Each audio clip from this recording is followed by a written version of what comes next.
இன்றைக்கி வந்து டே 2.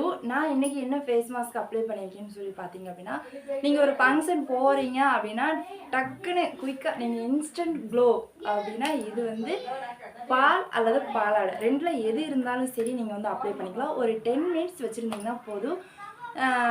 அதுக்கப்புறம் பார்த்தீங்க அப்படின்னா உங்கள் ஃபேஸ் வந்து அப்படியே க்ளோவாக இருக்கும். நீங்கள் இது நிஜமாகவே உண்மை. நீங்கள் வேணால் ட்ரை பண்ணி பாருங்கள். உங்களுக்கு கண்டிப்பாக சூப்பரான ரிசல்ட் கிடைக்கும். நான் வந்து இப்போ பால் ஆடை தான் அப்ளை பண்ணியிருக்கேன். ஒரு 10 நிமிஷம் கழித்து ஃபேஸ் வாஷ் பண்ணிடுங்க. சூப்பராக இருக்கும்.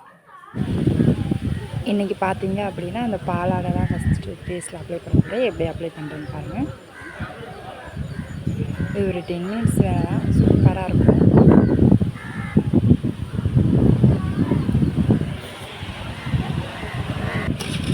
ஒரு 10 மினிட்ஸ் கழித்து குளிச்சுட்டு வந்துடலாம். நான் வந்து இன்றைக்கி ரோஸ் செடியை தான் பார்த்தேன். ஃபஸ்ட்டு இப்போலாம் கொஞ்சம் கொஞ்சமாக பூ வைக்க ஆரம்பிச்சிருச்சு. தண்ணி நல்லா ஊற்றுறேன். முட்டைத்தூள் இந்த காய் வேஸ்ட்லாம் எதுவுமே பண்ணுறதில்ல, எல்லாத்தையும் கொண்டு போய் அதுக்கு போட்டுறது.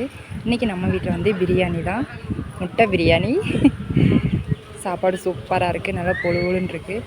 நம்ம எல்லோரும் ஒவ்வொரு நேரம் சாப்பிட்றப்ப கடவுளுக்கு வந்து நன்றி சொல்லுங்கள். ஏன்னா இந்த சாப்பாடு கிடைக்காம எத்தனை பேர் கஷ்டப்படுறாங்க. நான் மெயினாக நன்றி சொல்லிக்கிறேன்.